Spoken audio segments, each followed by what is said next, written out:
Just Ehren right here, question period Canada, pretty excited. Like, I wonder if Trudeau's going to show up today. Who knows? We've got so many things lined up after the question period.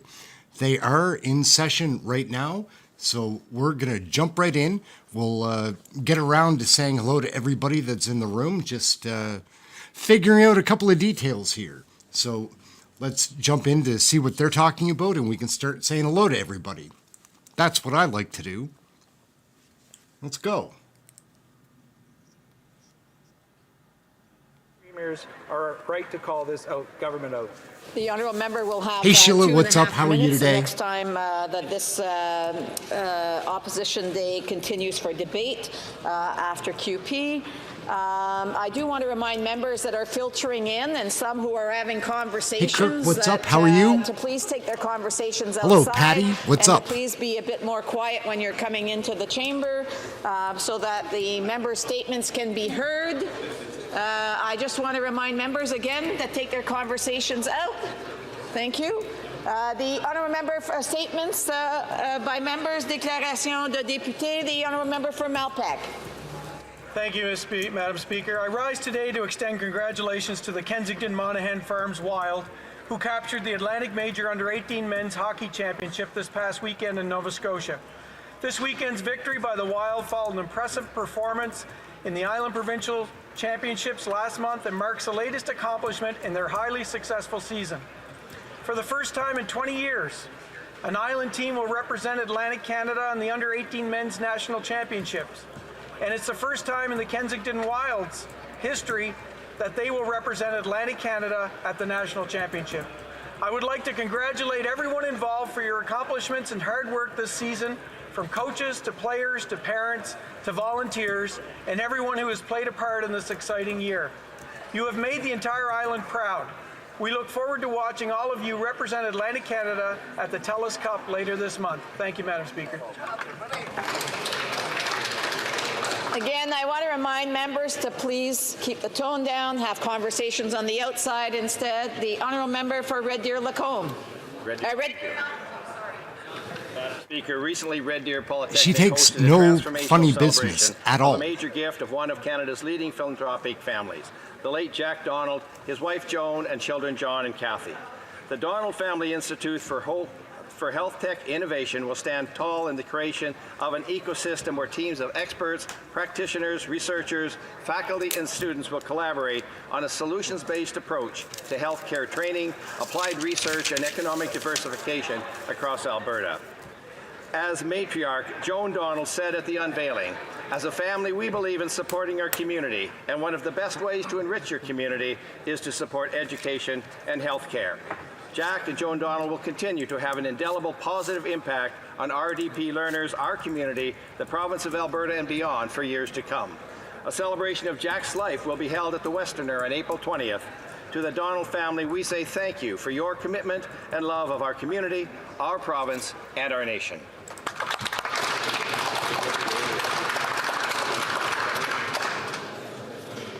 The honourable member for Thunder Bay, Rainy River. Madam Speaker, every 3 minutes in Canada, someone is diagnosed with cancer. A diagnosis that will change their life and the lives of all their family members forever. Because if you're diagnosed with cancer, pretty well everything else in life, including much of what we do here, seems pretty insignificant in comparison. The COVID pandemic showed us what the global scientific community can do when it puts its collective minds towards something. Experts were predicting it was going to take us years to come up with vaccines. We came up with several within a year. Why can't we do the same thing in order to try to beat cancer? In the United States, the Biden administration has pledged to prevent 4 million deaths by the year 2047. We in Canada can and ought to make a similar commitment. Madam Speaker, or Mr. Speaker now, nothing in life is ever accomplished unless you try. Thank you. The honourable member for Abitibi-Témiscamingue. The coach in me is so proud to announce that my team, Rouen Noranda Pro-Gas Studio Rhythm and Dance Team, are the Quebec champions, thanks to some spectacular saves by goalkeeper Alexis Lajeunesse against the mighty Phoenix 2 from Sherbrooke. We won the interregional championships in the 13B category, last Sunday in Drummondville. Hard work was an integral part of our pro-gas identity, led by a devastating attack from Landon, Felix, Alex, and the courageous Océane, Raphaël, and Jules, and a rock-solid defense from Nathan, Samuel, Emmerich, and Loic. Congratulations to my coaching team, starting with its great architect Eric, Stephen, Sandy, and Marc-Antoine. Thanks to all the parents. I must tell you about a unique player, Mr. Speaker, our captain clutch, Jules Lemire, who scored the final goal in the shootout.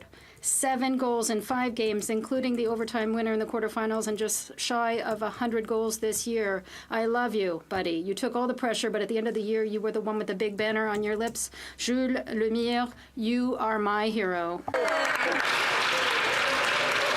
L'honorable.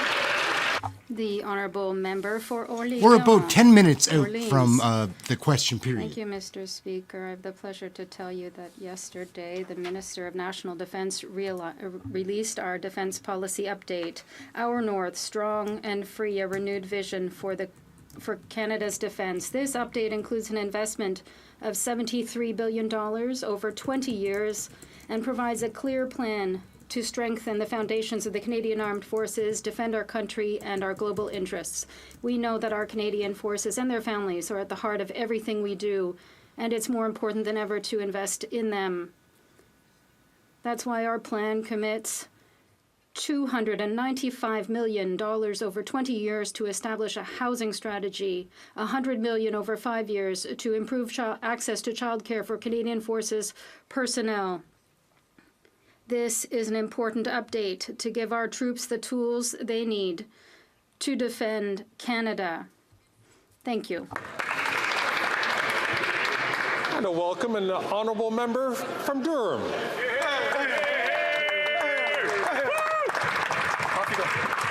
Mr. Speaker, They all I seem am to be grateful pretty to the happy communities this of guy's Clarington, back. North Oshawa, and Scugog for electing me to fight for them and their families. We are a diverse riding that brings together working class and middle class families from all cultural backgrounds. This is why I must oppose the NDP Liberal government's elitist ESG policies and divisive diversity, equity, and inclusion agenda. ESG and DEI are smokescreens, allowing big businesses and liberal politicians to create a false sense of progress while life gets harder in this country. Conservatives stand for all thank you, Dimebag Canadians, Queens. That's awesome. no matter what you look like or where your parents are from.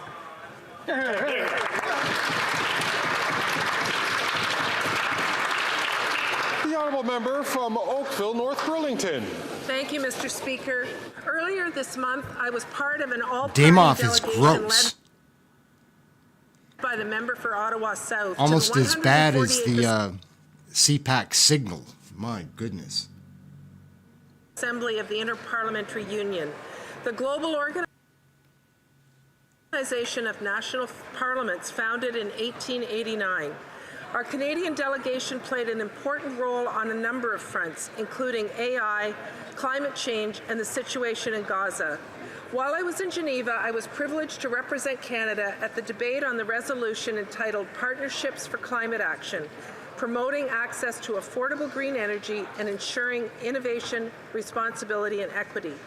Canada introduced amendments that were accepted during drafting, particularly dealing with more inclusive language to include women, girls, people with disabilities, and Indigenous peoples. I'd like to extend a special thank you to Matthew Pringle from the Library of Parliament, who supported me to successfully have Canada's perspective reflected in the final resolution.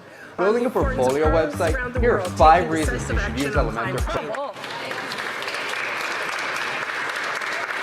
The honourable member from Surrey Centre.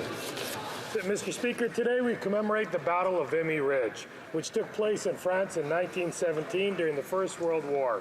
We honor those who bravely served our country in the war and paid the ultimate price to ensure the peace and freedom we enjoy today.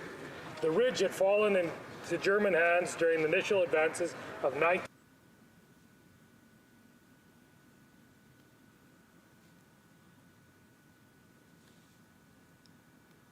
Canadian lives were lost and 7,000 were wounded during the 4-day battle.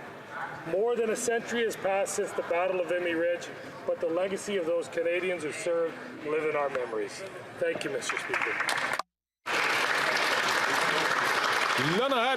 The Honourable Member for Charlebourg-Saint-Charles. On 9th of April 1917, 107 years ago, a fierce battle began on the slopes of Vimy, France, between the Canadian Expeditionary Force and the defending German forces. At 5:30 a.m., a single cannon sounded in the distance. At the same time, all available artillery, supported by underground mines that were packed with explosives, shattered the German positions. The infantry, protected by the artillery barrage, rose up and charged towards the enemy trenches. For some, this battle represented the birth of Canada as a sovereign nation, as for the first time, all the Canadian Expeditionary Forces how are were brought you? together to assault the enemy's Hello, fiercely Terry. defended Good day, ridge. sir. After the Battle of Vimy Ridge, We're the about Canadian 5 Army minutes out erected from a wooden question cross period on the taking site of off. the battle in memory of those fallen. When the Vimy Memorial was built, this cross was entrusted to the Guard of the Royal 22nd Regiment and placed at the Quebec Citadel. This cross is still used in ceremonies commemorating the Battle of Vimy Ridge as it is today. The Honourable Member for Ottawa-Vanier. Thank you, Mr. Speaker. I rise today to pay tribute to Benoit Pelletier, a published author, a distinguished minister in the Quebec government. Benoit played a crucial role in strengthening the ties between Quebec and Francophone communities across Canada. His bold vision and commitment to the Francophonie marked a significant turning point in our country's history. As minister, Benoit worked to promote Quebec's place within the Canadian Francophonie, leaving a lasting legacy for future generations. He was always committed to the defense of our language. The FCFA awarded him the Prix Boreal, a Boreal Award, and he was recipient of France's Ordre des Palmes Académiques for his commitment to education. He was a man who had heart, who adored the Outaouais, his adopted region. As a jurist and politician, he left an invaluable political legacy. His dedication as a lawyer and professor at the University of Ottawa inspired many students. Our thoughts are with his family and loved ones. Rest in peace, Benoit.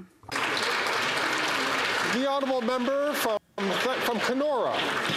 While Canadians are struggling to feed, heat and house themselves, this NDP Liberal government went ahead with a 23% carbon tax hike. Danielle, on April Lisa, 1st. what's And we up, already know ladies? that they're How are not you? Worth the cost, Mr. Speaker. After 8 years, Of course, if I rent missed and mortgage anybody, payments have doubled. Their deficits are driving up. sorry for that. Inflation and food banks Hello? received 2 million visitors in a single month last year, Mr. Speaker.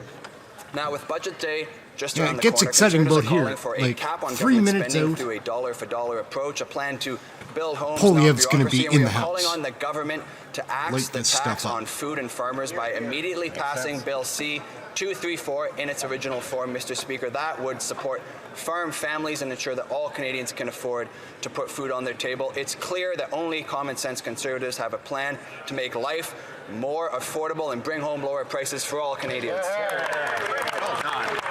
The Honourable Member from Peace River, Westlaw. Well, thank you, Mr. Chair. Mr. Speaker, after 8 years of this NDP Liberal government, Canadians cannot afford to live. Rent has doubled. The cost of owning a house has doubled. And this Liberal government is out of touch and is not worth the cost. This week, the Canadian Housing and Mortgage Corporation said that the problem's only getting worse, that despite all the photo ops and billions of dollars of promised spending, Canada is building fewer homes today than in the 1970s. This crisis is causing the Liberal government to keep hard-working Canadians from owning a home.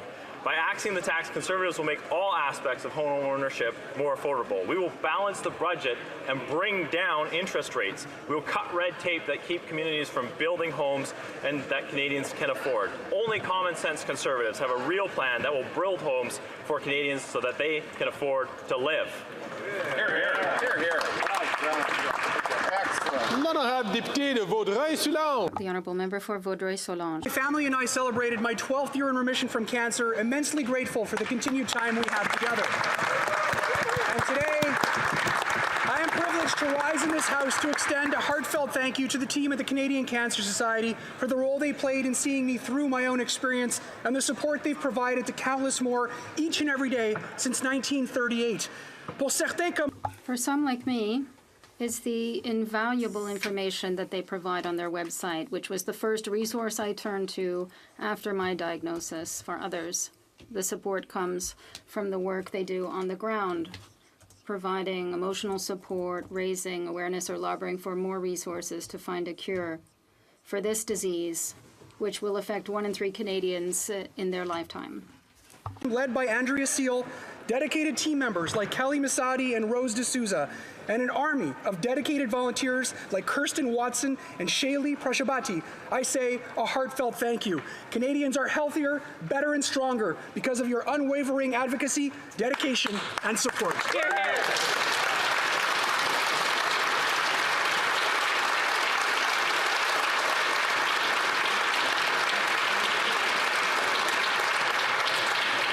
The honourable member from Esquimalt, Saanich Sooke.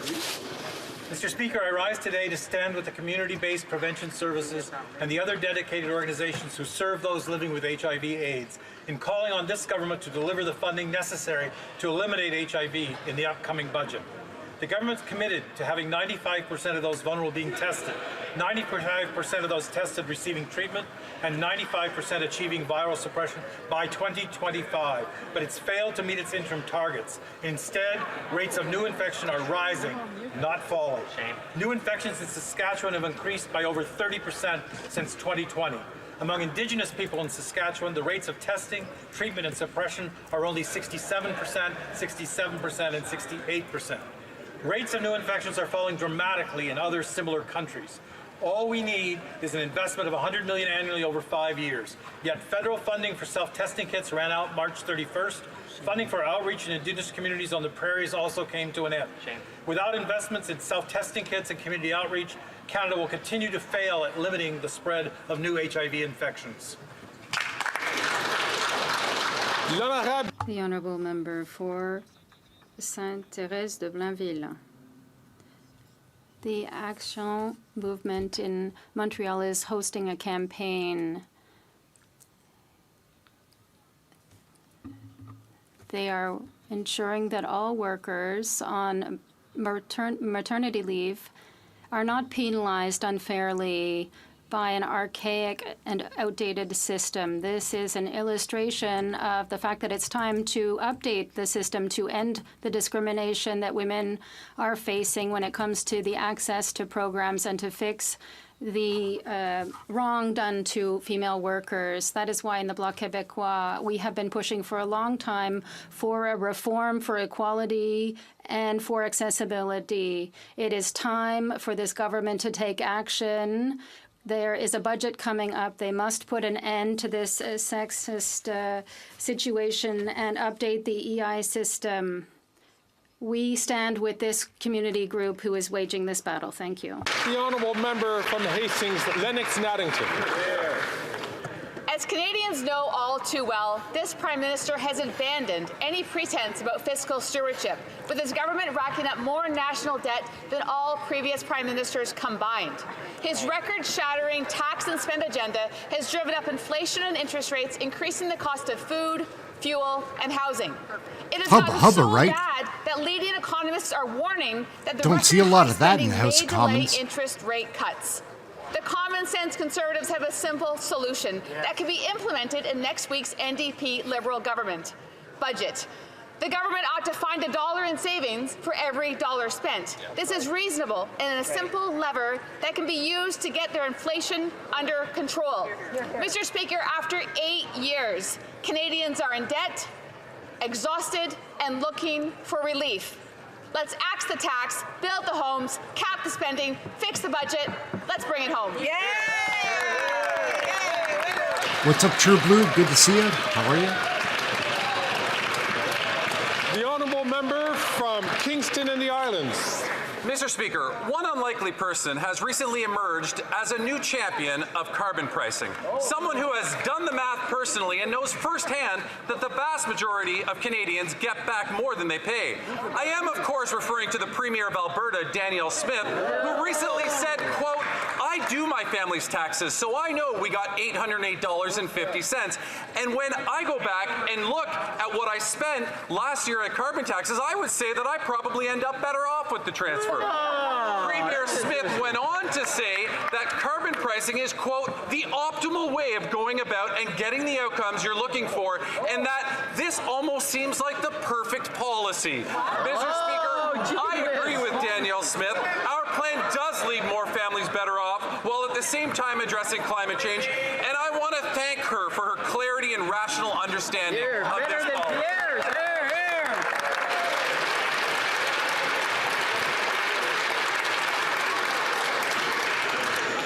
Questions orales, oral questions. L'honorable. The Here we Honourable go. Leader of the Opposition. We're kicking into high gear. Let's go. The common sense Conservatives want to axe the tax, build the homes, fix the budget, and stop the crime. But this Prime Minister is simply not worth the cost.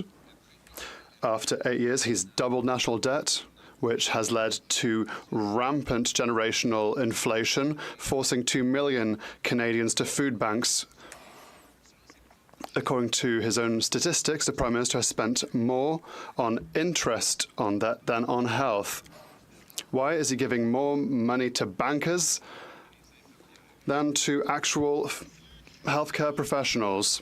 The Right Honourable Prime Minister. Oh my goodness. Mr. Speaker, quite the contrary. It's the Conservatives who continue to put forward austerity and cuts whilst we invest in nurses and doctors. We are here to invest $200 billion, Mr. Speaker, over the next 10 years in order to improve our healthcare system. We are here to deliver a national program for food at schools to help children study with a full stomach. We will also be here to broaden childcare benefits so that families can take care of their children while working. He showed up, guys. I'm surprised. The Honourable Leader of the Opposition. But he's still not worth the cost. He continues to spend, causing worst inflation levels. There are 2 million people that have to go to food banks every month. He's doubled the cost of housing, even after having spent $80 billion in housing. These are programs that balloon government costs and that butt into provincial jurisdictions. Will he finally meet our premiers to defend his inflationist and expansionist policy? The Right Honourable Prime Minister. We will continue to meet premiers to work on affordability for families. In order to work for housing investments in Quebec, for example, we've put forward $900 million for the House Building Accelerator Fund, and Quebec is doubling that money, meeting us halfway to build houses throughout the province. We are here to work hand in hand with provinces to fight against climate change, to fight against the housing crisis, and to invest in young people, invest in seniors. We will be here to build a stronger future whilst the Conservatives keep preaching austerity every single day. Honorable Chef de l'Opposition. Common sense Conservatives will axe the tax, build the homes, fix the budget, and stop the crime. This Prime Minister is not worth the cost. Indeed, his carbon tax, which the Parliamentary Budget Officer has proven costs 60% of Canadians more than they get back in rebates, is now opposed by 70% of Canadians. Everybody understands that the tax is driving people to the food bank. That's why 6 premiers, including the Liberal Premier of Newfoundland and Labrador, have asked for a meeting. Will he agree to a televised carbon tax conference if he's so sure of himself on this issue? The Right Honourable Prime Minister. Parliamentary Budget Officer has confirmed that 8 out of 10 families across the country get more money with the Canada Carbon Rebate attached to the price on pollution than it costs them. That's $1,800 arriving for a family of 4 in Alberta. It's thousands of dollars right across the country. These are things that are helping people with the high cost of living and groceries at the same time as we fight climate change. But Mr. Speaker, what would be also helpful is if we were able to deliver the doubling of the rural top-up to put hundreds of dollars in the pockets of Canadians, but the Conservative Party is blocking the He's sticking to the same script. I can't believe it. Like, it's hard to believe. The opposition. Come up with a new line, man. Possible that given that the NDP Liberal government has a combined majority and can pass anything it wants, which is exactly why we're in such a mess today as a country. After 8 years, this NDP Liberal Prime Minister is not worth the cost, and that's why the Parliamentary Budget Officer confirms 60% of Canadians are paying more in carbon taxes than getting back in rebates. But why doesn't the Prime Minister, if he believes the contrary, why doesn't he have the courage to sit down in a televised and open forum and have a carbon tax conference with the premiers? The Right Honourable Prime Minister. We did sit down with the premiers 8 years ago and established the Pan-Canadian Framework on Climate Change. That both We did that 8 years ago. Nothing has changed. more money back in the pockets out of 8 of 10 Canadian families in the jurisdictions where the federal backstop applies. That is a way of both fighting climate change and helping with affordability. Now, not only are the Conservative Party counting on taking away those Canada carbon rebate checks, they're arriving this coming Monday on April 15th. People will see in their bank accounts the Canada carbon rebate that puts more money in their pockets ahead of the What's up, costs Caddy? How are you? associated with fighting climate change. The Honourable Leader of the What up, Opposition. no more Mr. bad Speaker, gov? He met the premiers in 2016. Since that time, he's broken the promise he made them. He said the tax would only go up to 11 cents a litre. Now, he admits it will go up to 61 cents a litre. He said the tax would make people better off. Now we have the Parliamentary Budget Officer's report, which confirms 60% of Canadians pay more than they get back. The Prime Minister said, and I quote in 2015, Canadians need a PM who will meet with the premiers. What happened? The Right Honourable Prime Minister. While the Conservative leader continues with his misinformation and disinformation, the reality is the Parliamentary Budget Officer said that 8 out of 10 Canadians do better with our price on pollution and the Canada carbon rebate. But speaking of misinformation and disinformation, any responsible leader that receives an endorsement and support from proven conspiracy theorist and liar Alex Jones would have What kind of stuff are they? What is going on? What does Alex Jones have to do with this? Because those kinds of endorsements Come on. fit within his political strategy. Lord almighty, guys.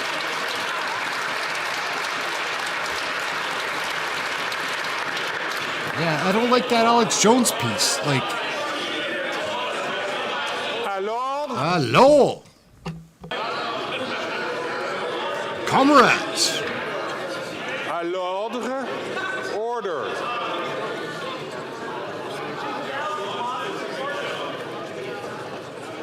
What? The Honourable Member for Bailleul-Chambly. Mr. Speaker, the Prime Minister is multiplying interference in Quebec's jurisdiction. In Ottawa, there's no department or expertise in health or education or childcare or municipal affairs. They don't know how things work, but they have our money due to a budgetary imbalance. Does he recognize that the Assemblée nationale of Quebec has better skills in healthcare, education, childcare, and municipal affairs? Simple question. The Right Honourable Prime Minister. Mr. Speaker, we've always recognized and respected provincial jurisdictions, and we respect Quebec's specificities, but we know that even with all the expertise under the sun, there are still Canadians who are finding housing, who are trying to find housing, people who are trying to find childcare spots, people who are finding it hard to make ends meet. And as a federal government, we are here to work in partnership with Quebec, with provinces, in order to invest in the help that people need. Yes, we have federal money, but we are here to invest it with provinces in order to help Canadians, and that's what we need to do. The Honourable Member for Bailleul-Chambly. Mr. Speaker, when my car breaks down, I don't give my money to my dentist because my dentist doesn't know how to fix a car. They don't know how things work in Quebec. They have to whittle together some skills in jurisdictions that are not theirs. Their interference makes things longer and more expensive. And it won't be better than if they just let us spend our money. The Right Honourable Prime Minister, we will always work hand in hand with the provinces in order to deliver services that Canadians need. But let us talk about dentists, Mr. Speaker. 1.7 million seniors throughout the country have signed up to our dental care program that will be delivered from coast to coast to coast, and that includes Quebec. We are here to make sure that seniors in Quebec and throughout the country can obtain the healthcare that they need and that they could not afford before now. We are here to help the well-being of all Canadians and all Quebecers, and we'll always do so, respecting jurisdictions and in partnership with our partners. Thank you, Mr. Speaker. From Burnaby South. Mr. Climate Deny, Mr. Climate Delay, Strike Again. The Corporate Knights report shows that the Prime Minister is delaying JAGMEET's going to save the day. $15 billion that he promised to hardworking Canadians to lower their costs and their emissions. Yet the Prime Minister has no problem finding $18.6 billion in free subsidies for big oil and gas. So why is it that the Prime Minister wants to put shoulder the burden of the climate crisis on hardworking people and not give them a hand, but wants to give billions of dollars, like the Conservatives, to big oil and gas corporations? The Right Honourable Prime Minister. Mr. Speaker, we committed to phase out inefficient fuel and gas subsidies, oil and gas subsidies, 2 years ahead of all of our partners around the world. We're going to continue to do that. But it's unfortunate to see that the NDP seems to be falling into the Conservative misinformation trap. Our price on pollution actually puts more money back in the pockets of 8 out of 10 Canadian families right across the country, particularly middle-income and low-income families, while we continue to fight climate change. Yes, Mr. Speaker, we developed a way to fight climate change and reduce emissions while putting more money in people's pockets, and we're going to keep doing that. The Honourable Member for Burnaby South. Paying the $15 billion for hardworking people, and that's wrong. L'été dernier. Last summer, children were not able to go out and play and have fun in the park because of forest fire smoke. And yet, the Liberals think it is smart to delay climate action. They send $18 billion in subsidies to big oil companies, yet are delaying $15 billion in investments for the climate crisis and to help people. Why does the Prime Minister prefer to put money straight into the pockets of big oil CEOs instead of actually helping Canadians? The Right Honourable Prime Minister. Indeed, Mr. Speaker, we see every single year the ever-worsening impacts of climate change and the costs thereof, which affect Canadians, our economy.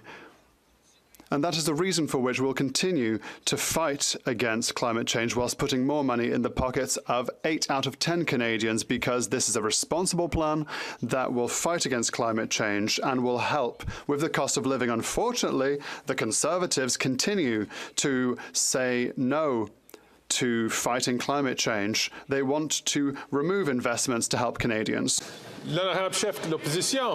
Speaker, the incoming leader of the Liberal Party has just given a speech and given advice to his soon-to-be predecessor. He said that he agrees, this is Mark Carney, says he agrees that there should be a carbon tax conference where the premiers can come together and share their concerns about the Prime Minister raising the cost of living and breaking the back of Canadians. Will the Prime Minister won't listen to me, he won't listen to the Liberal Premier of Newfoundland and Labrador, will he at least listen to his successor and meet the premiers on the carbon tax?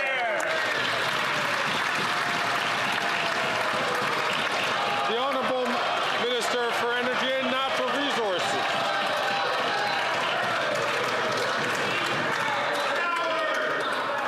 Order. The Honourable Minister for Natural Resources. Thank you, Mr. Speaker. Again, it is important for Canadians who are watching this debate to be careful about the I'm curious to know if anybody saw Trudeau run. I bet you won't see him in the room again. Responsible government in this country to have a plan Couple for of addressing climate questions. change and do so in a manner that enhances and addresses affordability concerns. That is exactly what the price on pollution does. 8 out of 10 Canadian families get more money back. 200 economists across the country agree with us. It is such a shame that we have a bunch of climate deniers over there who have no plan for the environment and no plan for the economy. I ask all members, please, to only take the floor when they're recognized by the Speaker. I'll recognize the Honourable Leader of the Opposition. Mr. Speaker, Mark Carney, who is the next Liberal leader, is a fierce supporter of the carbon tax. He's been called Carbon Tax Carney in the past, and he is willing at least to defend his carbon tax views in front of the premiers. The Prime Minister is not. He's running for cover and hiding from Canadians, refusing to defend his own policy decisions. If the Prime Minister is really so proud of his plan to hike the carbon tax to 61 cents a litre, why won't he listen to Mark Carney and have a big, open, televised carbon tax conference?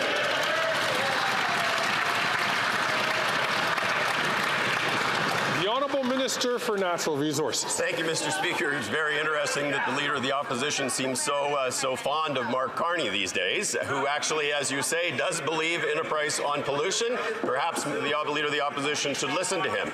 But it is important with respect to the premiers to know that the premiers have every right to submit a plan that actually meets the federal benchmark and put in place their own price on pollution. That is something that British Columbia has done. That is something that Quebec has done.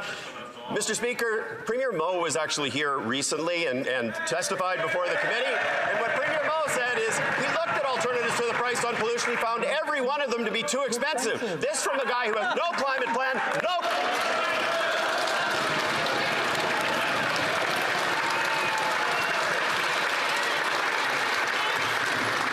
The Honourable Member from Thornhill.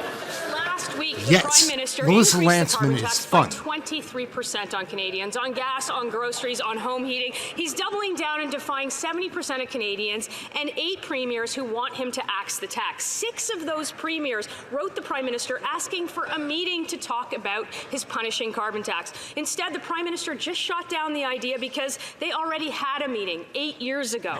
Can the Prime Minister tell us how many premiers he met in 2016 that are still in power today?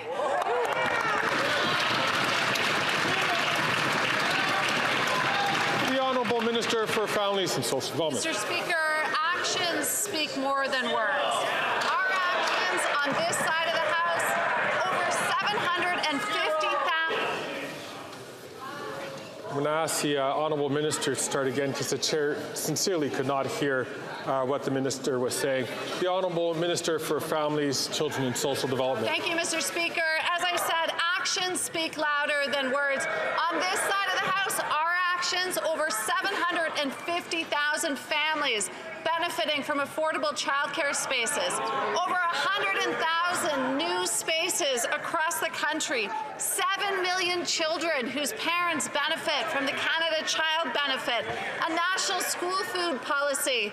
Their actions, Mr. Speaker, vote against funding to increase the number of spaces, vote against a national school food policy, Mr. Speaker. They've made it clear they're not there for Canadian families. Her nose goes like upside down. Mr. Speaker, I don't know if she missed the question, but Canadians certainly missed the answer. It's 0. 2016 is the last time he had a meeting. Pokemon Go, dabbing, Harambe, that's what was popular in 2016. And you can get an apartment for half the price. Since the last time the Prime Minister had a meeting with the premiers, gas and groceries have skyrocketed and interest rates have increased 10 times over. So will he put aside his desperation and defiance, do some work around here, and meet the premiers? Then the Honourable Minister for Innovation. Speaker, what Canadians will see today is one thing they will not hear from these conservatives, Mr. Speaker, is the cost of inaction.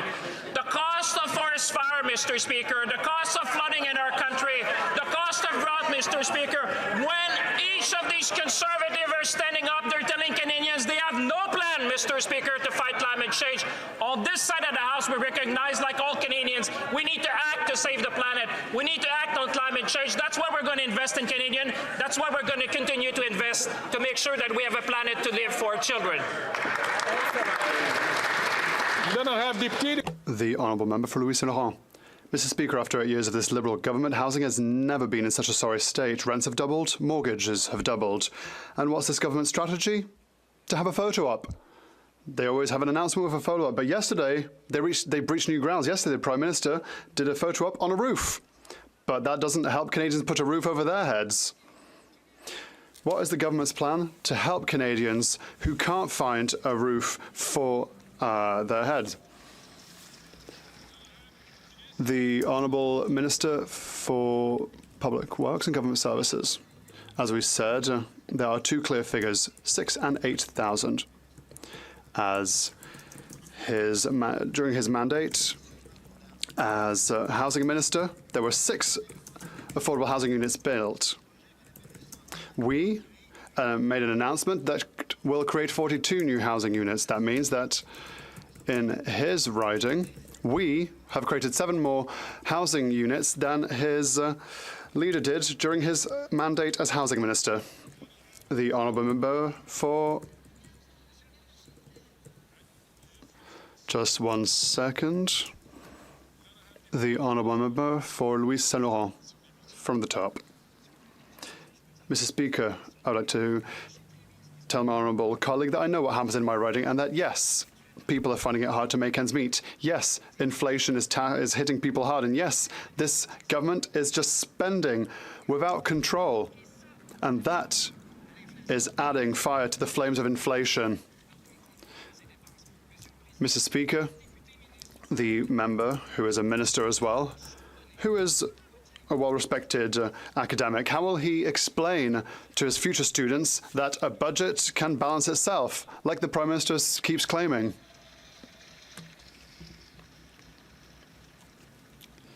The Honourable Minister. Thank you, Mr. Speaker. I would like to thank my colleague. I respect him. First of all, austerity is not a solution in 2024. The second thing I have to say is that respect is the foundation of academic relations. And that is true everywhere in Canada. I would like him to apologize to Quebec. What? To Quebec City. Duclos is demanding an apology? Incompetent, What a which creep. is a shambles. Duclos is a creep, guys. The That's not a honourable joke. member for Jonquière. New day, new interference. Today, it's the mental health of students that the Liberals want to manage. The same government that, let's not forget, is incapable of paying its own public servants through Phoenix. The same one that was unable to print passports. The same one that lost control of the borders and exacerbated the housing crisis. Imagine. The government now wants to manage the care offered to young people in distress. Are you reassured? Because I'm certainly not. Once again, since the federal government has no expertise in mental health, it manages no clinics and no psychologists. Let's be serious 1 moment, Mr. Speaker. Is it finally going to transfer this money to Quebec? The Honourable Minister for Transport. Mr. Speaker, when we invest in housing, everyone, the Bloc cries, the Conservative cries. When we invest in food for our younger students, they cry. When we invest in our seniors, the Bloc and the Quebec and the Bloc and the Conservatives cry. They're just crying together at the end of the day. You don't know which one's which at the end of the day. So at the end, we're just going to have the same people.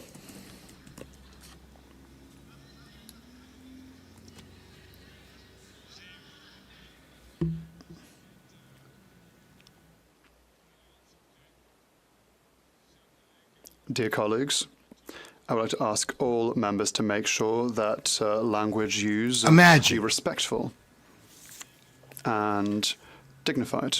Did someone swear in French? The Honourable Member for Jonquière. We'd just like to let the federal government know that we have collaborated well when they copied our childcare program. Given that we already had the skills, they sent us the money unconditionally, and everyone was happy. So why would it be different for mental health? With pharmacare that we've had for nearly 30 years, with dental care that we've had for over 50 years. Why, for this case, can they not just simply transfer the money to Quebec? The Honourable Minister for Transport. Mr. Speaker, the Bloc is never happy. We invest in housing, they're not happy. We invest in our children, they're not happy. We invest in food banks, they're not happy. The Bloc is never happy. They're just losing their identity. They're being eclipsed by the Conservatives, who are doing their job better than they are.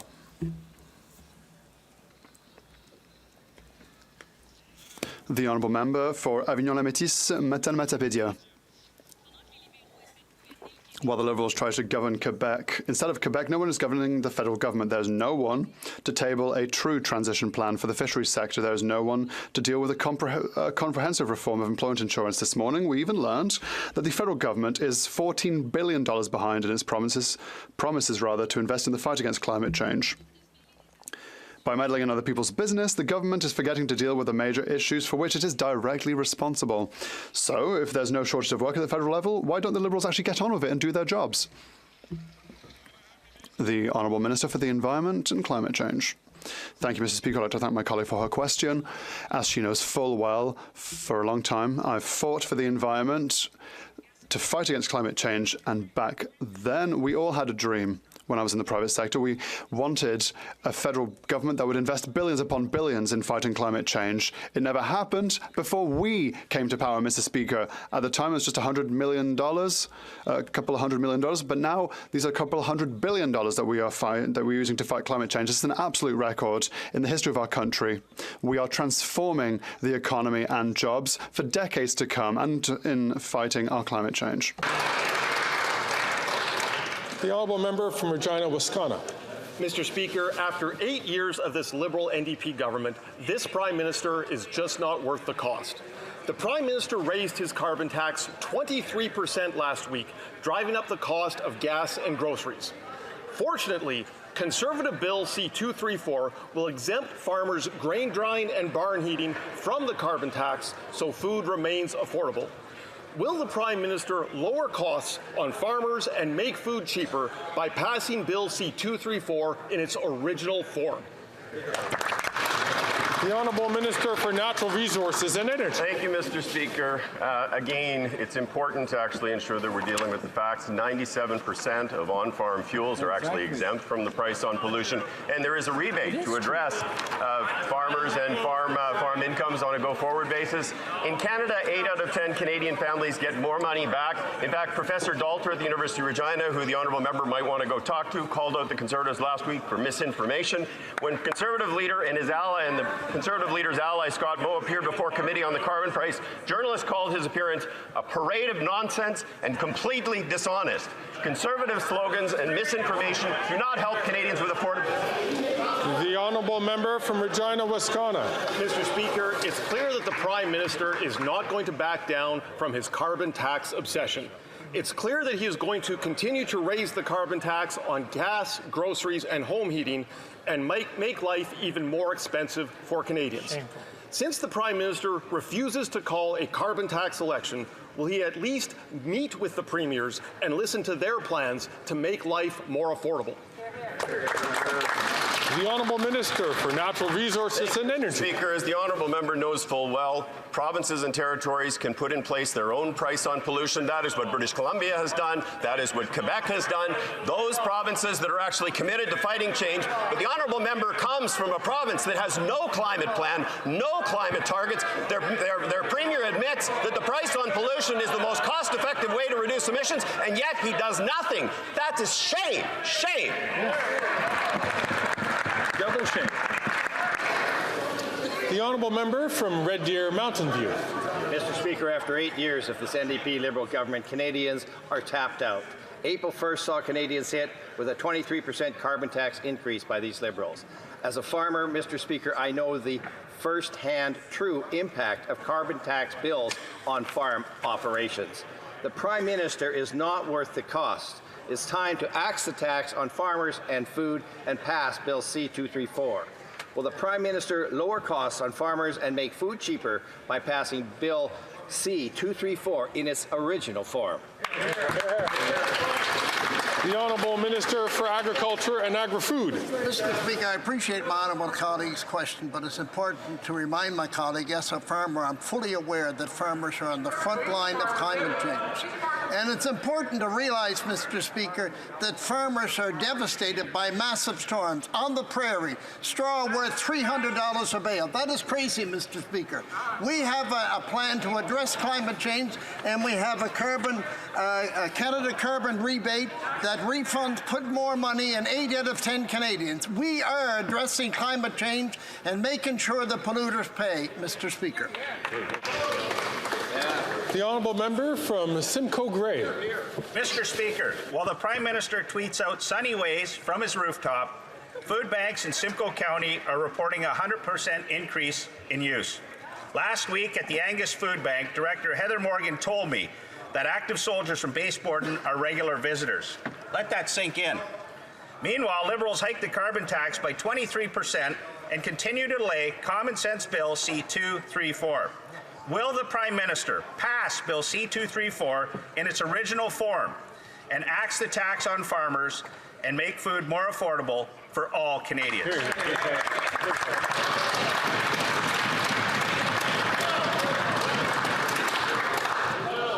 The Honourable Minister for Natural Resources and Energy. Wilkinson again? The whole structure of the price on pollution, as the honourable member knows, is done in a manner that creates an incentive to reduce carbon emissions, but do so in a manner that is affordable for Canadians. 8 out of 10 Canadians get more money back. It works in direct proportion to income, so that those who live on the most modest incomes are the best off with respect to carbon pricing. Climate change is real, Mr. Speaker, whether the Conservatives like to understand that or not. Their premiers, Scott Moe and Danielle Smith, have both admitted that carbon pricing is the most effective and efficient way to reduce emissions. Get with the program. Certain all members would like to make sure that questions and comments are directed through the chair. The Honourable The Honourable Member for New Westminster Burnaby. To the NDP, we now have dental care in Canada. This was opposed by the corporate Conservatives at every single step. Now, the Democrats fought for nearly 2 million seniors who will benefit from the dental care program in a few weeks' time. Do you know how much money you have to spend to get any back? Seniors shouldn't have to wait any longer to benefit from going to their dentist. What will the minister do to ensure that every senior who is registered will benefit from the dental care program without delay? It's pageant, guys. Minister of Health. Well, Mr. Speaker, the honourable member is exactly right. When parties work together and focus on solutions, we get things done. And that means making sure that for millions of Canadians who don't have access to oral health care, they're going to get dental care. 1.7 million seniors have signed up. We've seen hundreds of thousands of dental providers across the country sign up. We're creating a new portal to make sure that it's even easier for dentists to participate by working together, both as parliamentarians, but as Canadians. We can get through difficult times by making things better together. The Honourable Member from North Island, Powell River. Mr. Speaker, the Guaranteed Income Supplement is a lifeline for seniors across this country. Shamefully, at a time when grocery prices and rents are sky high, the Liberals are clawing back this support for more than 100,000 seniors receiving workers' compensation. This is wrong. The Liberals shouldn't be punishing seniors who were injured on the job.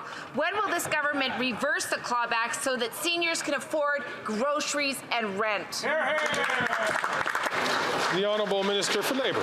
Speaker, I'm very proud to stand in this House next to the Minister of Health as we roll out one of the largest social programs that Canada has ever seen. We are now up to 1.8 million seniors who are now registered for Canada's new dental program. This is something that will save lives. This is something that will restore dignity to the lives of so many seniors. And with so many seniors registered up until the month of May, I look forward to more seniors enjoying the dignity of quality health care regardless of injury, regardless of birthright. Thank you, Mr. Speaker. The Honourable Member for Saint Laurent. In 2017, our government released our defense policy, Strong, Secure, Engaged. Since then, the world has fundamentally changed. Russia has attacked Ukraine, the Arctic is more accessible to foreign actors, and the international rules that have kept us safe for over 75 years are increasingly challenged. As a member of the Standing Committee on National Defense, I've personally advocated for a modernization of our defense policy to better meet the needs of today. Can the Minister of Defense update this House on our government's work to update our existing defense policy?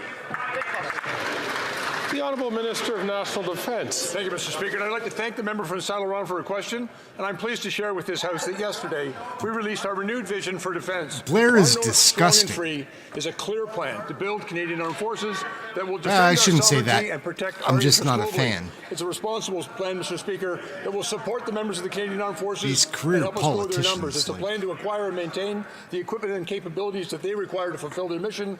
It's a plan to assert our sovereignty, to defend our country and our continent. And finally, Mr. Speaker, it's a plan that makes us strong at home so that we can be strong around the world. The Honourable Member from Oxford. Mr. Speaker, after 8 years of this Liberal NDP government and their carbon tax, Canadians are struggling to put food on their tables. When you tax the farmer who grows the food and you tax the trucker who ships the food, you punish all Canadians who buy the food. Food banks like the Cambridge Food Bank are now seeing record-breaking demand. This Prime Minister's 23% carbon tax hike is not worth the cost. So will the Prime Minister lower the cost on farmers and make food cheaper by passing Bill 234 in its original form? The Honourable Minister for Housing, Infrastructure and Communities. Mr. Speaker, my colleague talks about putting food on the table. I'm proud to be part of a government that believes that hungry kids should have food on the table. I'm proud to be part of a government that's taking action to implement a school food program so those hungry kids are able to eat when they go to school. It's unbelievable to me to hear this rhetoric from the Conservative opposition when they have the gall to stand up and vote against putting food on the table for hungry kids. They talk a big game, but when they have a chance to do anything to put the food on the table for my constituents, they oppose at every turn. We'll do what it takes to help working class families and middle class families and kids when it comes to putting food on the table. The Honourable Member from Oxford. Mr. Speaker, that minister is so out of touch because here are the facts. After 8 years of this Liberal NDP government, we have a record-smashing 2 million Canadians using a food bank in a single month, with over 1 million more expected this year. Food banks like the one in Cambridge are now seeing dual-income families, full-time working Canadians, and our seniors lining up at the food banks. This Prime Minister is not worth the cost. Will this Prime Minister finally show some compassion and make food cheaper for Canadians by passing Bill 234 in its original form? The Honourable Minister for Families, Children and Social Development. The mums and dads Send in across suds. this country that we've been God. helping, I worry for Darn. them, Mr. Speaker. The Leader of the Opposition has been very clear, and his actions are all we need to know, all we need to point to. We point to their opposition of a motion and a vote to support a national school food program. Can point to their opposition and a vote to oppose expanding funding for more childcare to help families out. Mr. Speaker, their actions are clear. They will cut, cut, cut.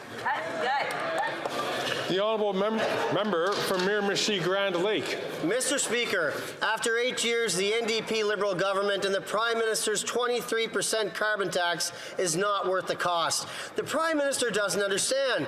If you tax the farmer who grows the food, you end up taxing the family who buys it. People are struggling in New Brunswick. 40 to 50 military families need to visit Gagetown Food Bank just to feed their kids. Now, UNB had to create their own food bank to feed their students. Will the Prime Minister lower costs on farmers and make food cheaper by passing Bill 234 in its original form?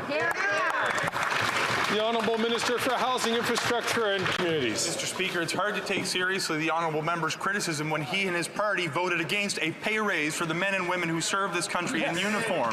When we go to this chamber every day, we have an opportunity to stand up for policies that help middle-class families put food on the table. When we cut taxes for the middle class and raise it on the wealthiest 1%, they voted against it. When we stopped sending child care checks to the wealthiest people in this country so we could put more in the pockets of 9 out of 10 Canadian families, they voted voted against it. And now they want to justify their climate denialism from taking hundreds of dollars from families who live in our communities. It's not right, Mr. Speaker. We're going to do what it takes to help people. Yes. Hear, hear.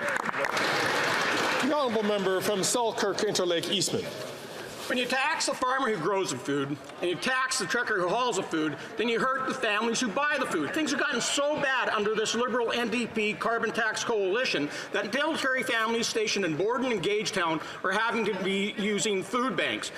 And troops training right here in Ottawa are relying on food donations from college staff. After 8 long years, this Prime Minister isn't worth the cost. Will the Prime Minister lower the cost on Canadian farmers and make food more affordable for all Canadians by passing Bill C-234 in its original form immediately? The Honourable Minister for National Defence. First of all, Mr. Speaker, let me respond to, because I share the concern about the welfare of every member of the Canadian Armed Forces. You know, we work very hard to make sure that our forces receive all of the supports in housing and in financial supports that they require to do the important mission that they perform for all of us in this country. And Mr. Speaker, we recently negotiated, for example, a very substantial pay raise because they've earned it and they deserved it. And that's why it was such a huge disappointment when that member and all of his colleagues voted against the money for that pay raise. Mr. Speaker, we have a responsibility in this House to support the men and women who protect our country. The Honourable Member for Lac-Saint-Jean. Mr. Speaker, imposing visas on Mexicans was necessary, but the federal government had promised that it would not affect workers. Now, Eastern Quebec is reeling from delays in the arrival of temporary foreign workers in the fishing and processing industries. Fortunately, since the Bloc Québécois leader wrote to the Minister of Immigration and the Prime Minister on March 25th, the situation has improved, and this should be acknowledged, but there are still concerns. We simply ask the Minister to reassure us. Can he confirm today that all the workers will arrive as soon as possible and that this situation will not affect other sectors like, for example, agriculture? Thank you. The Honourable Minister of Immigration, Refugees and Citizenship. Thank you, Mr. Speaker. I thank the member for his question. It's a very relevant one. It's clear that we all want a successful fishing season in Quebec, in Canada. When those fisheries depend on Mexican visas that need to be issued, we are working 24 hours a day so that this is done quickly. We will continue working on this. We're not out of the woods, but I have hope given the hard work of the teams working on this. Thank you. The Honourable Member for Avignon-Lamitis-Matane-Matapédia. There's a way to be both responsible at the border and responsible towards the entire fishing and processing economy in the Gaspé Peninsula and eastern Quebec. We simply have to work intelligently and without partisanship. The cooperation of the Minister of Immigration is to be commended, but he has the fate of an entire industry in his hands. One company has already closed because workers didn't arrive in time for the opening of the fishery, and others are afraid of suffering the same fate when their season opens for lobster. Can the Minister reassure them that workers will arrive as soon as possible? The Honourable Minister of Immigration, Refugees and Citizenship. As I said clearly to her colleague, we are working 24 hours a day, 7 days a week, so that is the case. And imposing the visa on Mexico, which the Bloc Québécois called for, which is important, which we need to continue to underline. Insofar as there are workers who have to have their passport stamped in Mexico, it has to continue. They need to do it with third parties who are helping those factories. At RARCC, we will work 24 hours a day so that it can be processed within 24 hours. Thank you. The Honourable Member for Lévis-Lotbinière. Mr. Speaker, after more than 8 years of this Liberal government, we all know it's not worth the cost. The price of housing continues to soar, and the government is forgetting about municipalities to increase new housing construction. Mr. Speaker, will the Prime Minister finally build housing and eliminate bureaucracy in his next budget? The Honourable Minister of Innovation. We won't take any lessons from the Conservatives. What we are presenting is a plan for Canadians, a plan to build more housing, a plan to create more jobs, a plan to have more prosperity in the country. Mr. Speaker, Canadians watching at home understand that slogans don't create jobs, slogans don't build houses, and slogans don't create economic prosperity, Mr. Speaker. We'll let the Conservatives keep to their slogans and videos. We will focus on Canadians. The Honourable Member for Lévis-Lotbinière. Mr. Speaker, housing prices will continue to skyrocket, warns the CMHC. The average cost of an apartment could rise by 27% over the next 3 years in the Montreal region. A Conservative government will reward cities that increase housing construction. Why, Mr. Speaker, doesn't the Prime Minister listen to common sense and work with his provincial and municipal partners to build the housing needed for the well-being of all Canadians?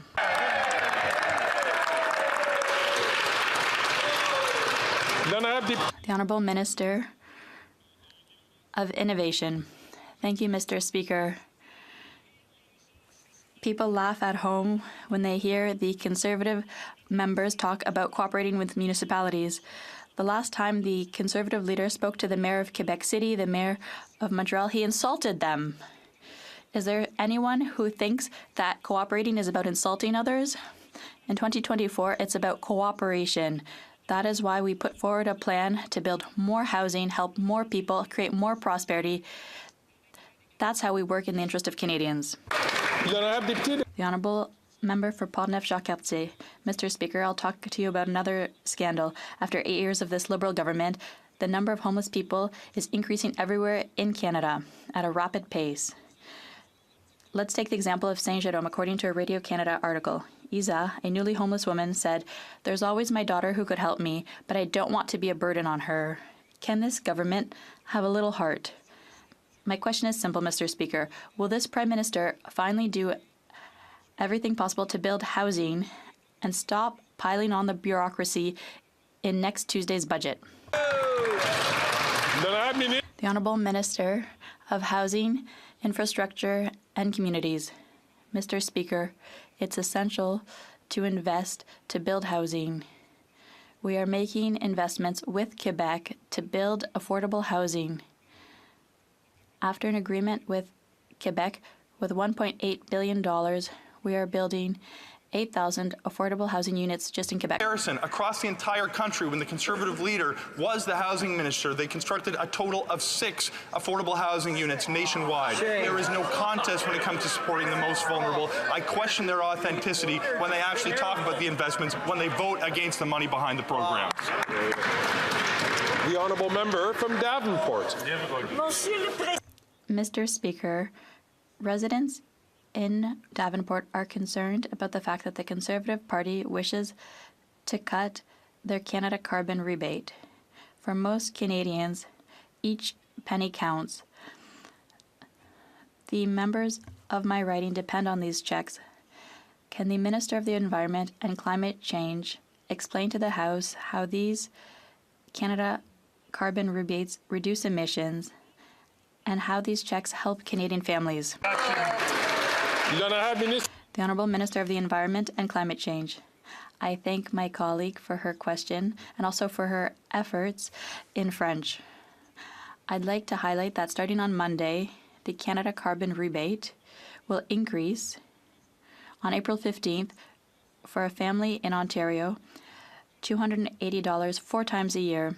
The PBO said 2 weeks ago that the measure that has the least impact on the economy, that allows us to reduce greenhouse gas emissions, is the pollution price. Over 200 economists have confirmed this, and the Premier of Saskatchewan, with whom I just about never agree, has admitted that it's the best way to reduce climate change. Member from Yorkton Melville. Speaker, after 8 years of this Prime Minister's record-high debt and deficits, he's not worth the cost of his overpriced stocks. Inflation and interest rates continue to make lives worse. Now, an economist has said that interest rate cuts may be further delayed because of this NDP Liberal government's out-of-control spending. Conservatives have offered a common-sense solution to fix the upcoming budget. When will this Prime Minister stop his out-of-control deficits with a dollar-for-dollar rule? Find $1 in savings for every new dollar he spends. The Honourable Minister for Innovation. Mr. Speaker, we will take no lessons from the Conservative, Mr. Speaker. Mr. Speaker, what we're presenting Canadian is a plan to build more homes, Mr. Speaker. What we're presenting Canadian is a plan to create more jobs. Mr. Speaker, what we're presenting to Canadian is a plan for prosperity. On the other side of the House, Mr. Speaker, it's slogans. Canadians at home understand that slogans don't create jobs, slogans don't build homes, slogans don't build prosperity, Mr. Speaker. We'll let them invent a new slogan while we focus on the matters of Canadians. The Honourable Member from Renfrew Nipissing, Pembroke. Hey Dan, what's up? Mr. Good Speaker, day. after 8 years, this NDP Liberal government's addiction to spending is out of control. They're getting high off an unsafe supply of drugs and borrowed money. Their spending habit is driving up inflation. Interest rate cuts might be stalled because of out-of-control spending. Their far-left allies in BC just had their credit rating cut. This Prime Minister and his socialist coalition are not worth the cost. This government must find a dollar in savings for every dollar spent. Will the Prime Minister cap spending with a dollar-for-dollar rule to bring...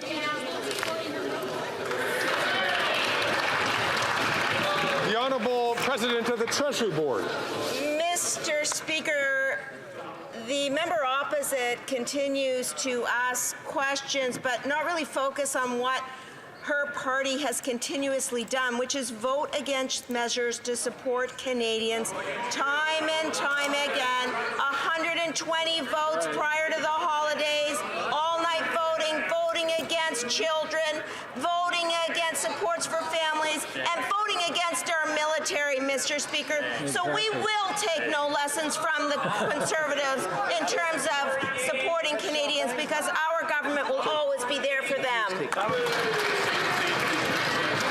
The Honourable Member from Chatham-Kent, Leamington. After 8 years of this Liberal NDP government, this Prime Minister continues to demonstrate that he's not worth the cost. This government has added more to the national debt than all previous Prime Ministers combined. Yes, combined. And now a leading economist has stated that interest rates cuts are being delayed because of this massive government overspending. Will the Prime Minister cap government spending with a dollar-for-dollar rule, which finds $1 of savings for every dollar of new spending, so that interest rates come down and people can stay in their homes? Great job, Dave. Great. The Honourable Minister. Mr. Speaker, let's look at the facts. Inflation is at 2.8%, down 2 months in a row below 3%, AAA credit rating, Mr. Speaker, and just in the last 9 months, a food program for students in school. We're going to make sure that there's homes built across this country. How did that member and his Ontario colleagues vote when it came for the plant in St. Thomas? How did they vote when it came to support the Ford plant? They voted against. We're here for Canadians. That's what they expect. We're going to do that each and every day. The Honourable Member from Calgary Skyview. Mr. Speaker, we know that folks need to be connected, especially in rural, remote, and Indigenous communities in Alberta. Oh, sucks. It allows access to education, jobs, healthcare services, and innovation that otherwise would be unreachable. Unfortunately, for 10 years, the Conservatives failed to prioritize investments in connectivity. Because of their lack of action, communities in my province have been left out of those opportunities. The good news is that our government is tackling this issue head on. Can the government tell us what progress has been made towards connecting Albertans to affordable quality?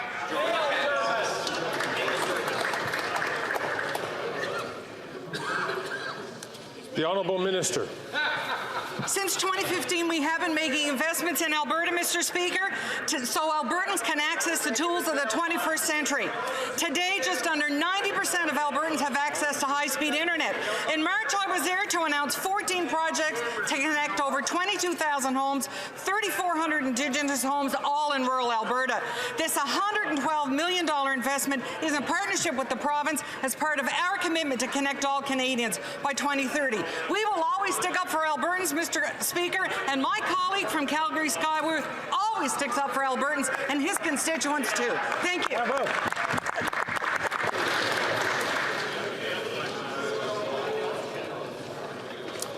The Honourable Member from Victoria.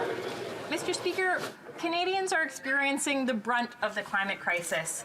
With damage caused by flooding, and the fear of wildfire evacuations, all while the Liberals are rewarding the very people who are getting rich off it. Liberals gave over $18 billion to rich oil and gas companies last year.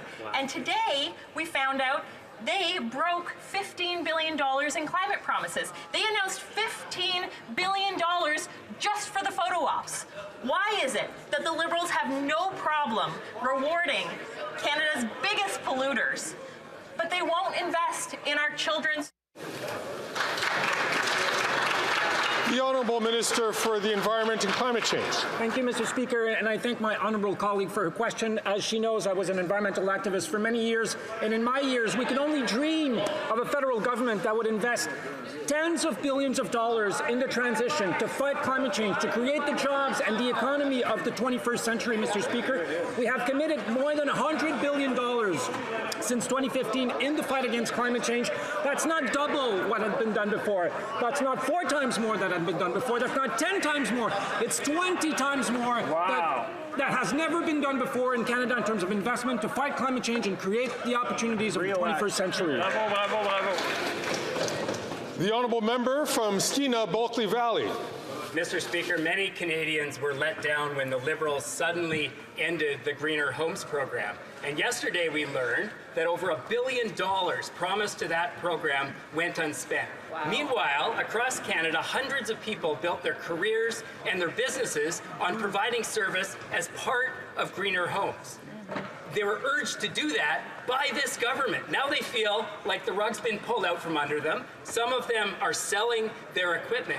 Why has this minister left these important clean energy workers in limbo? Here, here, here. The Honourable Minister for Energy and Natural Resources and Energy. For the question and for the discussion that he and I had at the airport on this particular subject, and I think we're intending to meet more about it going forward.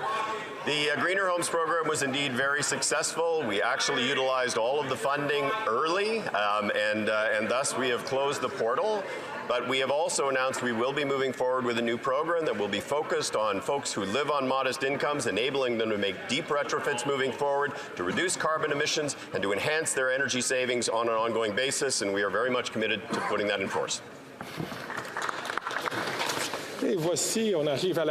We have reached the end of question period.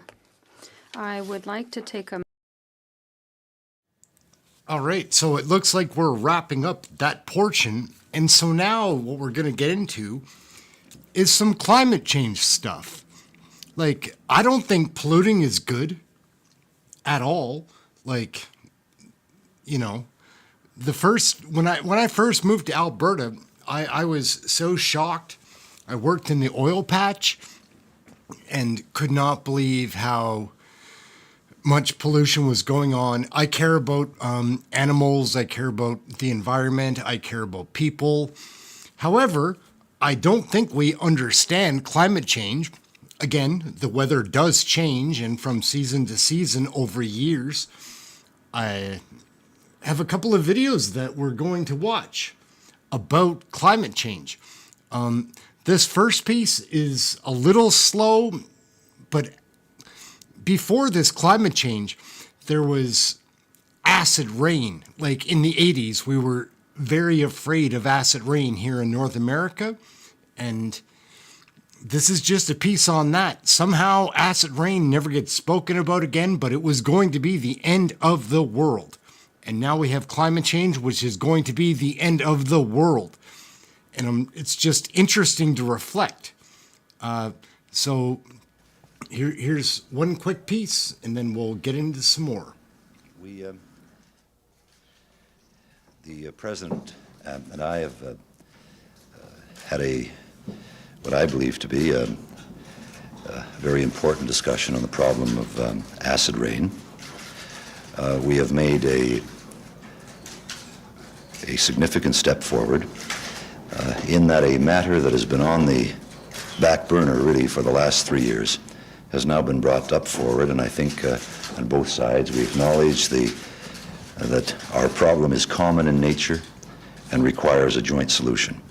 So the President and I will be talking about this again tomorrow and in the future, but I think that we have managed to break a deadlock which has prevented some common action on this. From the Canadian point of view, as you know, I've taken the position that it's important that we clean up our own act, and Canada has begun that process with a comprehensive national program. And so there will be a document released, I suppose, within the next half hour or so. But to ensure that this matter, this matter that the President and I both agree is of such executive great decision. importance to We're our jumping into respective the next countries. one. To ensure We'll see. This is maybe more up your alley? In 1963, scientists studying Hubbard Brook Experimental Forest in New Hampshire made a shocking discovery. Their most recent rainfall samples were nearly 100 times more acidic than usual. At these levels, additional downpours of acid rain would destroy the region's marine and arboreal ecosystems in a matter of decades. Urgently sharing their findings with fellow researchers, they were determined to answer two questions. What was causing this deadly rainfall, and what could be done to stop it?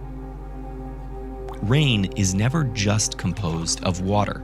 Chemicals and particulates in the atmosphere can be found in every drop, and some compounds, like carbon dioxide, make even regular rainfall slightly acidic. But this pales in comparison to the powerful acids produced when water interacts with oxides of nitrogen, or sulfur dioxide. On the pH scale, which measures acidity, each whole number is 10 times more acidic than the one above it. And where normal rain has a pH of roughly 5.4, rain that's interacted with these gases can rank as low as 3.7. Oxides of nitrogen and sulfur dioxide can appear naturally as a short-lived byproduct of volcanic eruptions or lightning strikes. But power plants, refineries, and vehicles that use fossil fuels consistently pump large quantities into the air.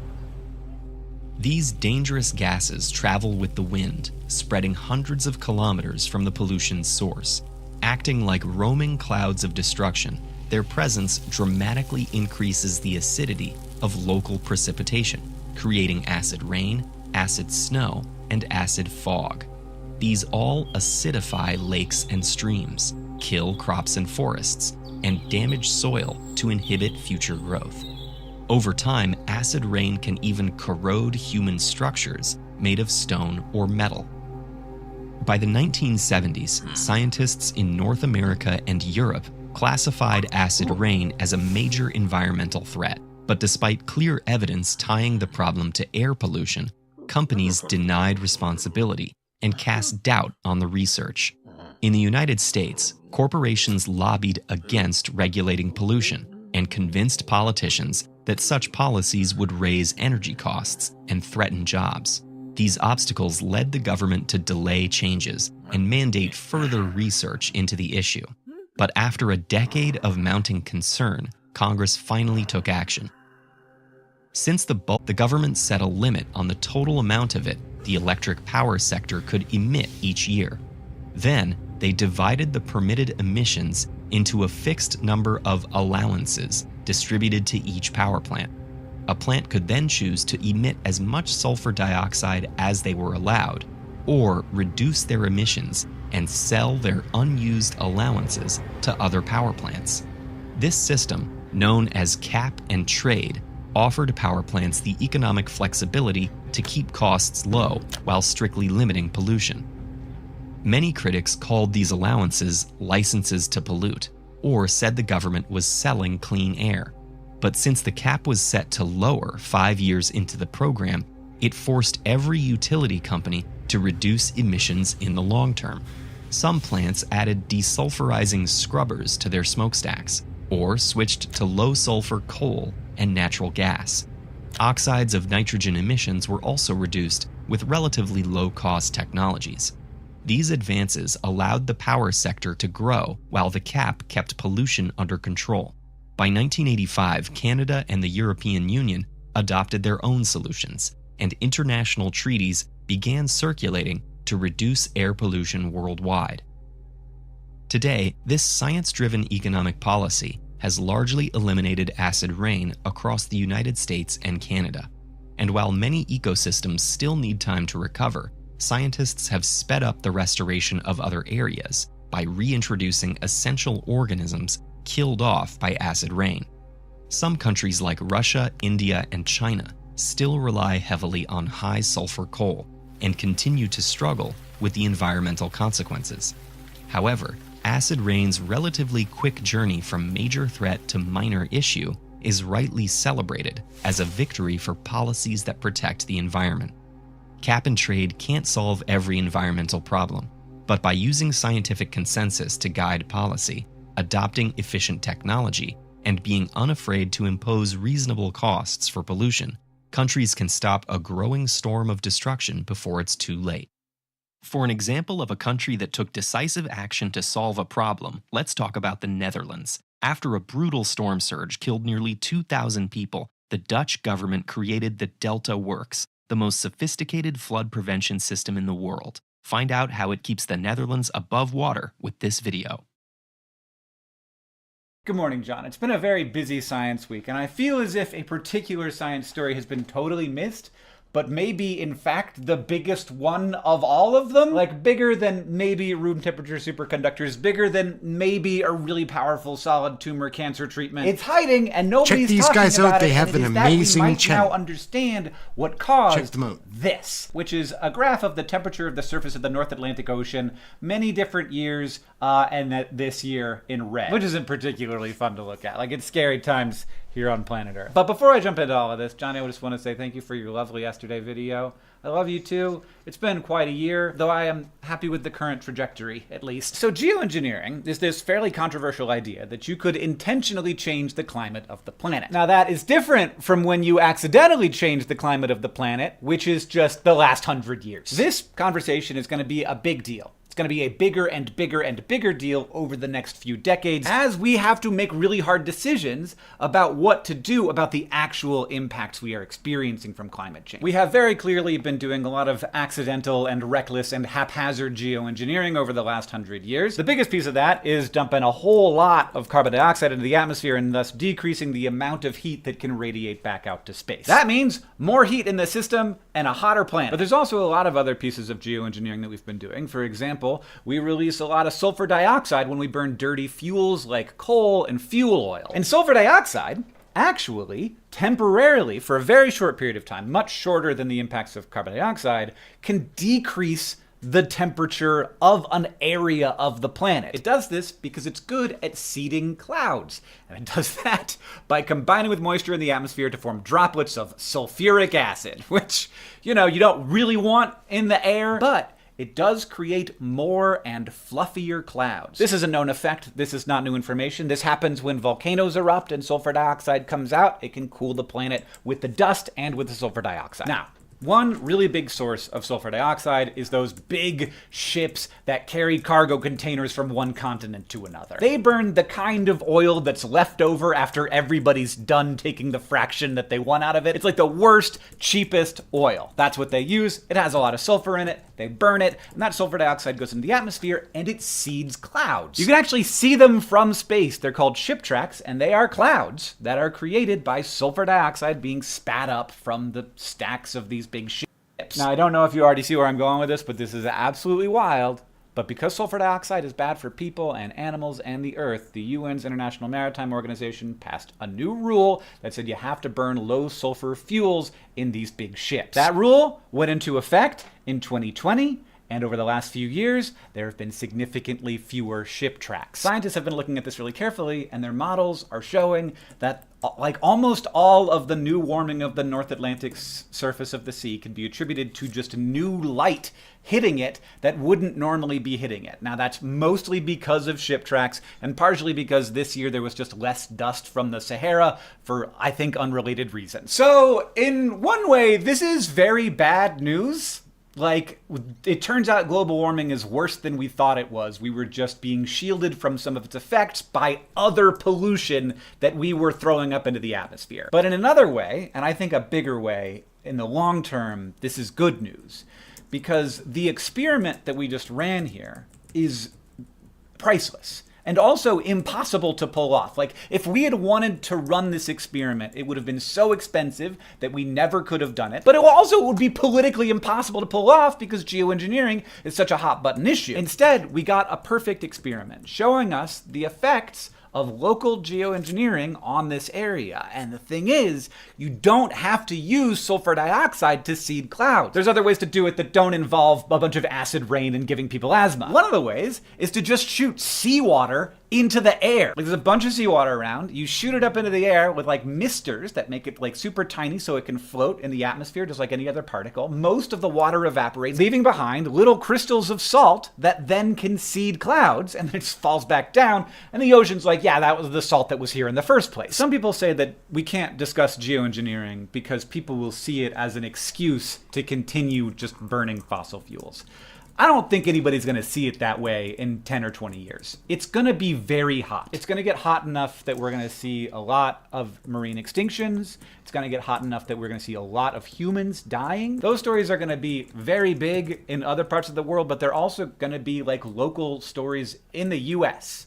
Like, we're going to have people here dying of heat. And we have to do like 3 things at the same time. We have to stop putting new carbon dioxide in the atmosphere. We have to start taking old CO2 out of the atmosphere. And we have to deal with the impacts of the current warming, which exists now and we cannot avoid. We are entering into the overlap period, the period during which the problem is big enough that we can't ignore it anymore, and when we still can do things to solve it. And that means all 3 of those things. So to have a natural, decades-long experiment like this is priceless. And maybe even more than that. We can see that we're already doing it. Instead of saying, should humanity take this giant step forward and begin geoengineering the planet, what we're saying is, should we take a giant step forward and do it instead of accidentally and haphazardly and in the most reckless manner possible, do it intentionally and carefully. John, I'll see you on Tuesday. Intentional and careful is also a lot of what the Awesome Coffee Club is. So today we're going to talk about the acid rain program. Now there are in effect 2 acid rain programs. So before you take the exam, you should know one from the other. There's a good acid rain program and a bad acid rain program. Okay? So here's a cute picture of acid rain. You know, you burn electricity, you burn coal to create electricity. Sulfur dioxide and nitrous oxide goes up into the air. It makes the rain acidic. The rain falls on the forest, kills the trees and the fish and the animals. Okay? So Pennsylvania is a big producer, or was, of acid rain. And so starting in the 1970s, people said, hey, this is a problem. And so this comes from burning coal. Basically, you create sulfur dioxide, and it's generally conceded that burning coal creates sulfur dioxide, and this is bad. So now the question we're going to talk about today is, given that it's bad, how are we going to deal with it? What are we going to do to regulate utilities to deal with this problem? Okay. So anyhow, there was one set of laws in 1970, the Clean Air Act. But in 1979, there was a push to change the law. And the reason for pushing to change the law is to protect the job of eastern coal miners. All right. So we have this problem. The coal emits sulfur dioxide.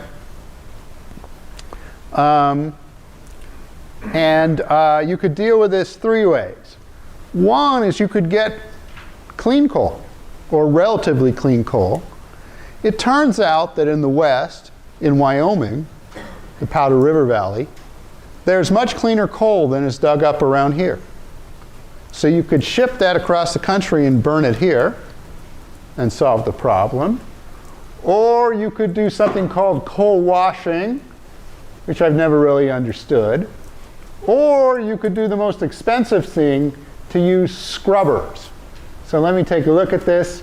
So you burn the coal, it goes up, it goes over here, and you scrub it Well, basically you run it through all these compounds, CaO, what's that, calcium oxide? It's a long time since I took chemistry. And water, and all this stuff comes out, okay?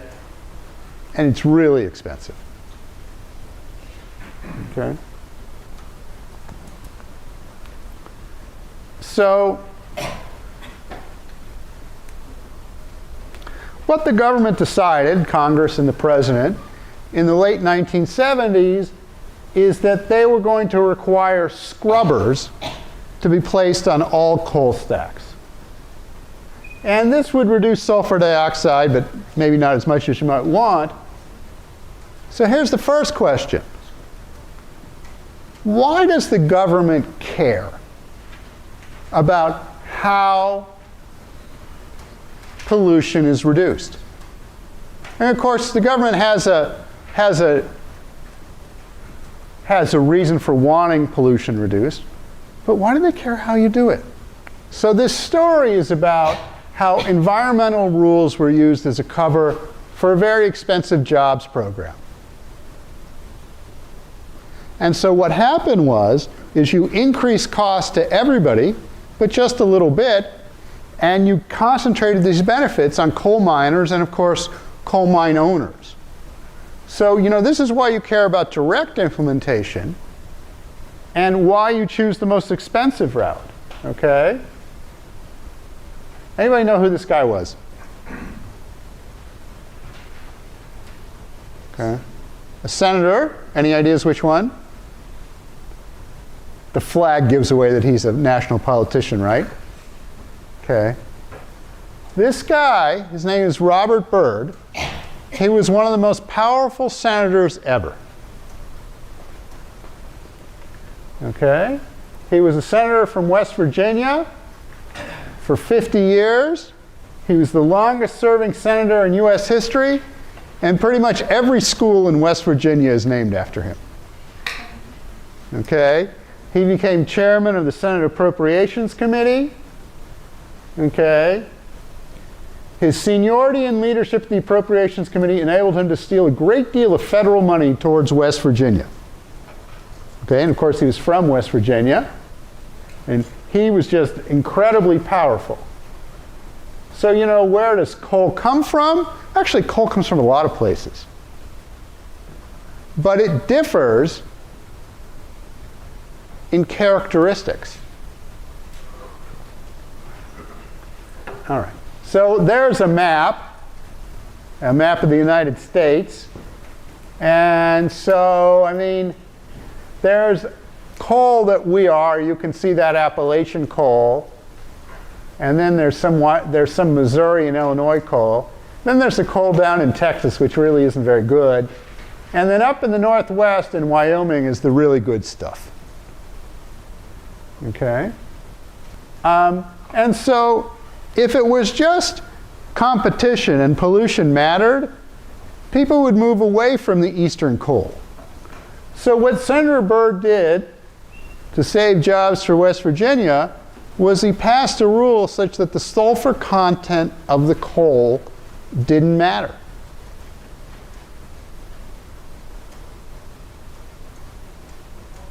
And so if everybody has to have a scrubber, then you can put whatever coal you want in there. Doesn't matter. And so, of course, if it doesn't matter what coal, then you're not going to ship all this coal from Wyoming into Pennsylvania. Instead, you just use the same old dirty coal. Now, this cost a lot of money. Who paid for it? Us. But how? Not taxes. Oh, there's something close in my mind. Probably higher energy prices. Energy prices for what? If it's a coal power plant, they're going to increase the price per watt or per kilowatt. For electricity. Yeah. Okay. So all these costs went into the price of electricity. Did anybody notice? you know, it's $5 here, $10 here, you know, 5 for you, 6 for you, 12 for you, 5 for you.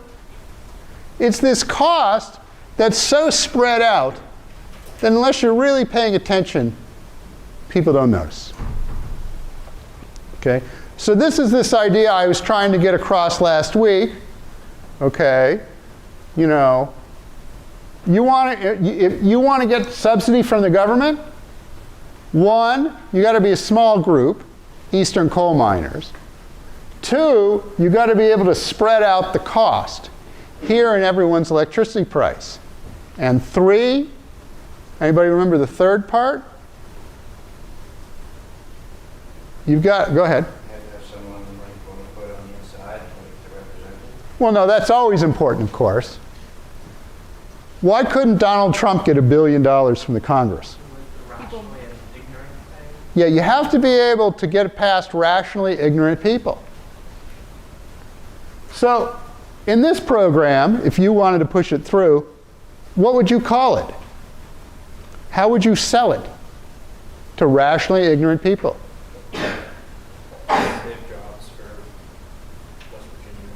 Yeah, you can do that. It's cleaning the coal. We're pro-environment. You see, this is, you know, when people say they're pro-environment, I always start looking around for my wallet. Because I think about this story where special interests could get together and get some money for themselves and spread out all the charges. And by the way, I think of solar energy in this state the same way. You know, everybody's for solar energy. Well, you think they do. Of course, you know, it's cloudy a lot here. And there's a big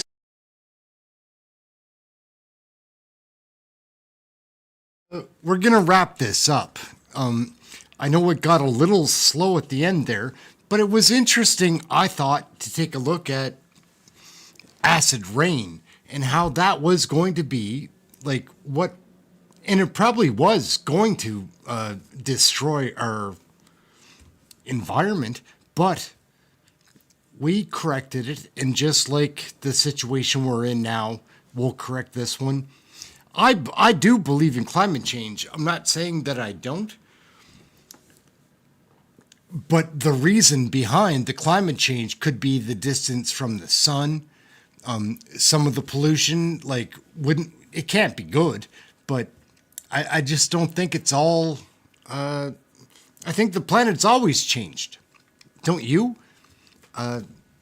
That's it. I'm Ehren. This is Question Period Canada. Today was a blast, the first half. I've got to figure out what I'm doing for these second halves, but the question period was super fun. Like, and we will be back tomorrow for that. So thank you all for coming and checking that out. We do have a spectacle that they give us every day, the politicians. So we might as well watch the soap opera, be informed on like the issues of the day, because there's always new issues. There's more new scandals coming out now about the Liberals. More. Like, and you'd think like, oh, well, we've got a year left before an election. We're going to watch our... Nope. Just reckless abandon. It's wild.